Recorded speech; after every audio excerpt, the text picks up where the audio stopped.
What happens after we die? பீப்புள்ஸே நம்ம செத்ததுக்கப்புறம் வந்துட்டு ஒரு 7 நிமிஷத்துக்கு நம்மளோட ஓல்டு மெமரிஸ் எல்லாம் நம்ம பிரெயின் ஷோ பண்ணும் அப்படின்னு சொல்லிட்டு, அது உண்மையா அப்படின்னு கேட்டிங்கன்னா எஸ். பொதுவாக இந்த நியர் டெத் எக்ஸ்பீரியன்ஸ் ஃபேஸ் பண்ணியிருப்பாங்கல்ல, இந்த சாவின் விளிம்பை போய் தொட்டு வந்தவர்கள் அப்படிங்கிற மாதிரி சொல்லுவாங்கல்ல, அவங்ககிட்ட விசாரிச்சப்போ எல்லாருமே காமனாக சொல்லக்கூடிய ஒரு விஷயம் வந்துட்டு, நான் செத்ததுக்கப்புறம் கொஞ்சம் நேரம் வந்துட்டு எனக்கு என்னோட மெமரிஸ் எல்லாம் ஃப்ளாஷ் ஆச்சு அப்படிங்கிற மாதிரி. பட் அதுக்கு சயின்டிஃபிக்கலாக எந்த ஒரு ப்ரூஃப்மே இல்லாமல் தெரிஞ்சிச்சு அன்டில் 2022. அப்படி அந்த 2022 என்ன இருக்குதான்னு கேட்டிங்கன்னா, ஒரு 87 வயதான தாத்தாக்கு ஸ்கல்லில் ஆப்ரேஷன் பண்ணுறதுக்காக EEG அப்படிங்கிற ஒரு மிஷினை வந்துட்டு மண்டியில் மாட்டி வச்சிருக்காங்க. இது வந்துட்டு பிரெயின் வேவ்ஸை மானிட்டர் பண்ணக்கூடிய ஒரு டிவைஸ். அண்ட் அன்எக்ஸ்பெக்டட்லி அந்த மாதிரி மானிட்டர் பண்ணிட்டு இருக்கும் போதே அவர் ஹார்ட் அட்டாக் வந்து இறந்து போயிட்டாரு. பட் அதை விட அன்எக்ஸ்பெக்டடா ஒரு விஷயம் நடந்திருக்குது. அவர் ஹார்ட் நின்னதுக்கு அப்புறமா அவர் செத்துட்டாரு அப்படின்னு டிக்ளேர் பண்ணதுக்கு அப்புறமா அவர் பிரெயின் வந்துட்டு ஆக்டிவ்ல இருந்திருக்கு. அதுலயும் எந்த பார்ட் ஆஃப் த பிரெயின் வந்து நம்மளோட மெமரிஸ் அண்ட் எக்ஸ்பீரியன்சஸ் வந்துட்டு மானிட்டர் பண்ணுதோ அந்த பார்ட் ஆஃப் பிரெயின்ல தான் வந்துட்டு அதிக பிரெயின் ஆக்டிவிட்டிஸ் இருந்திருக்கு. அண்ட் ரீசெண்டா ஒரு பார்ட்டி இருந்தப்போ அவங்க பிரெயினை மானிட்டர் பண்ணி பார்த்தப்போ கிட்டத்தட்ட ஒரு 8 நிமிஷத்துக்கு அவங்க பிரெயின் ஆக்டிவா இருந்ததா சொல்லியிருக்காங்க. சோ என்ன நினைக்கிறீங்க ஃப்ரெண்ட்ஸ்? இந்த 7 minutes ஆஃப் லைஃப் ஃபிளாஷிங் அப்படிங்கிறது உண்மையான ஒரு தியரியா இருக்கும்னு நினைக்கிறீங்களா? அப்படி ஒரு உண்மையா இருந்துச்சுன்னா செத்து போனவங்களுக்கு அவங்க செத்துட்டாங்க அப்படிங்கிறது தெரியுமா? ஏன்னா நம்மளோட டைமோ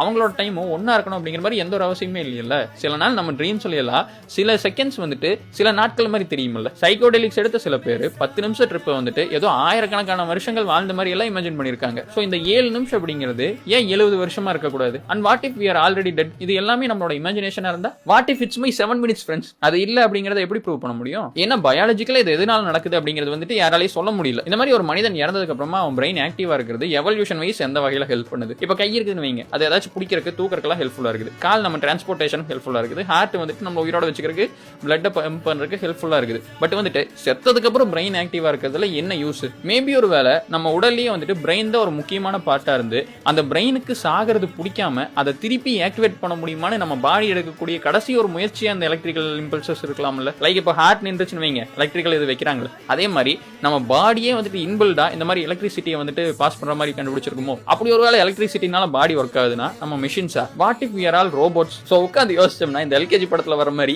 எங்கெங்கயோ போய்கிட்டே இருக்குமே தவிர்த்து கரெக்டான ஆன்சர் நம்மளால கண்டுபிடிக்க முடியாது. ஏன்னா டெத் அப்படிங்கிறது வந்துட்டு நம்மளால புரிஞ்சுக்க முடியாத ஒரு கான்செப்டா இருக்குது. சோ அர்த்தங்கள் தேடி போய் அழகா நம்ம அழிச்சுக்க வேணாம். இது வந்துட்டு ஒரு 7 minutes ஆஃப் நம்ம மெமரி ரீகேப் போய் நம்ம வச்சுப்போம். அப்படி ஒரு வேளை நம்ம இறந்ததுக்கு அப்புறமா நிஜமாலுமே நம்ம பிரெயின் வந்துட்டு ஒரு 7 நிமிஷத்துக்கு நம்ம மெமரிஸ் எல்லாம் காட்டுச்சுன்னா who will you remember? உங்க அப்பா அம்மா, இல்ல உங்க சிப்ளிங்ஸ், ஃப்ரெண்ட்ஸ், இல்ல லவ் ஆஃப் யுவர் லைஃப், இல்ல உங்க நாய்க்குட்டி, யார் ஞாபகத்துக்கு வருவாங்கன்னு நினைக்கிறீங்க? You remember this reel? You remember me?